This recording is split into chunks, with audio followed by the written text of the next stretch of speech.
e6 and I push the g pawn to g3, slowly making way for our white squared bishop to come to g2 in order to play the king's Indian defense.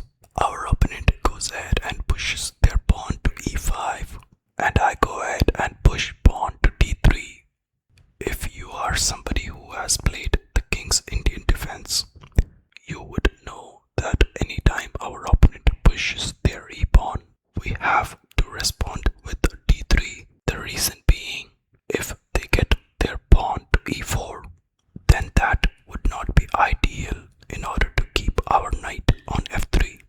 Anyways, our opponent goes ahead and plays d5 here, taking more control of the center. I go ahead and place our white squared bishop on g2. To this, our opponent plays d4 and we simply go ahead and get our knight to d2.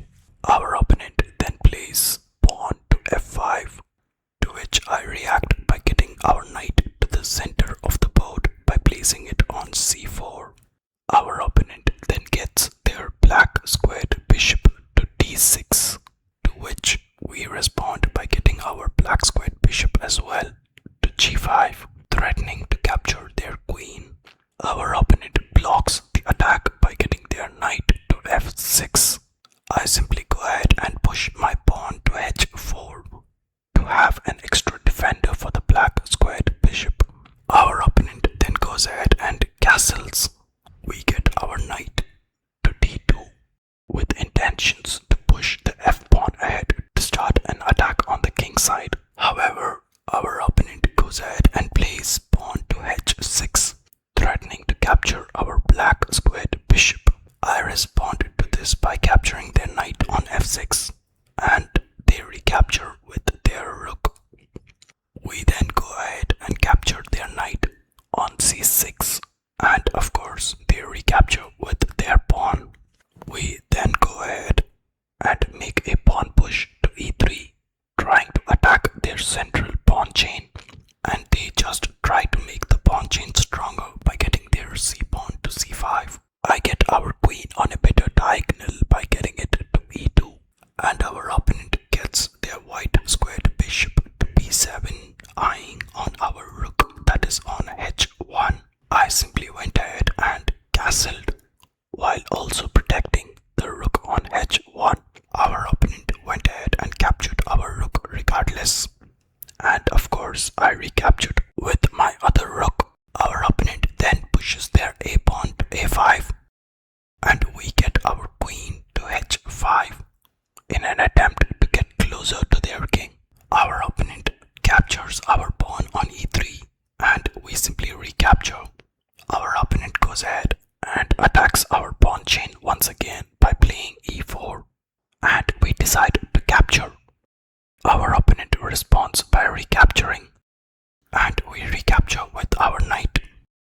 A few moves prior, our opponent had actually moved their pawn from e5 to e4, which was actually not a good move to do because once we captured and once they recaptured, we were able to recapture with our knight. I'm not sure if our opponent had calculated well, but in this sequence of trades, they have lost a pawn. And in this scenario, our opponent decided to get their rook to e6 in order to threaten to capture our knight on e4. And I simply pinned the rook to the king by getting our queen to d5. And here is where our opponent made a blunder. Instead of getting their king to protect their rook, they simply went ahead and got their king out of the pin, which leaves their rook for the taking. I guess our opponent did not notice this, so we went ahead and captured their rook. And now we were a piece up in the game. Our opponent went ahead and played pawn to a4, and I simply started capturing their pieces since we were a piece up. I went ahead and captured their black squared bishop, and our opponent recaptured our knight. I then recaptured their pawn with my knight, and in this scenario, I wanted to get our knight to f7 and give a check while also capture their queen, and that would have helped us win our opponent's queen. But our opponent stopped that by getting their rook to a7. I thought, okay, let me get my rook to d1, and in the next move, if I get my knight to f7, then that would be a check. But also a discovered attack on their queen by our rook. But our opponent stopped that as well by getting their queen to a5. I simply got the knight to f7 and gave them a check, to which our opponent responded by getting their king to safety to h7. I then pushed the c pawn to c3, and our opponent got their rook to b7, probably with intentions to get their queen to b5 and double attack our b2 pawn. I simply ignored the threat and pushed the g pawn from g3 to g4. Our opponent, as we thought, got their queen to b5, and I simply eliminated their double threat by getting our rook to d2. And if I had not gotten our rook to d2, then their queen would have come to b2. In this scenario, our opponent went ahead and got their queen to f1, giving us a check. I simply blocked the check by getting our rook to d1 while also threatening to capture their queen. And in this scenario, I realized our knight was being double attacked by the queen and the rook. And I knew I was about to lose the knight, and as we thought, our opponent went ahead and captured the knight. And until now, we were a piece up because of our opponent's previous blunder. But now we were level in the game. Anyways, I got our queen to e4, giving them a check, and they simply pushed their pawn to g6 to block the check. And while I gave a check to our opponent, I also threatened to capture the a4 pawn. And now that they blocked the check, I went ahead and captured the a4 pawn. Our opponent instantly attacked our queen, threatening to capture it, and I simply got it to safety by getting it to c6. Our opponent once again threatened to capture our queen, and I simply got it to safety by getting it to e4.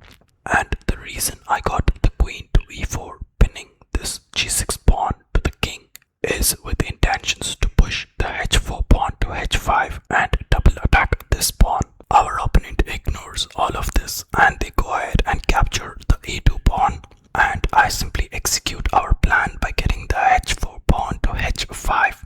Our opponent immediately realizes this threat and gets their rook to g7, but it is already too late since I was about to capture the pawn on g6, and they will have to get their rook here, which opens the file for our rook to come to d7 and give them a check, and that puts their king in a very bad position. Anyways, I go ahead and capture the pawn on g6, and of course our opponent had to capture it with their rook. And as planned, I got the rook to d7, and our opponent got their king to safety by getting it to h8. In this scenario, their rook was completely undefended, and hence I went ahead and captured it with our queen. Our opponent completely ignores the terrible situation of their own king, and they continue giving us checks. They got their queen to a1 and gave us a check, and we simply moved our king to safety by getting it to d2. And then they got their queen to b2, giving us another check. And in this scenario, I thought, okay, I am a piece up, and if they continue giving me checks like this, they might actually end up giving us a checkmate. And hence I decided to think of a better move than just getting our king out of check. And I came up with the move queen to c2.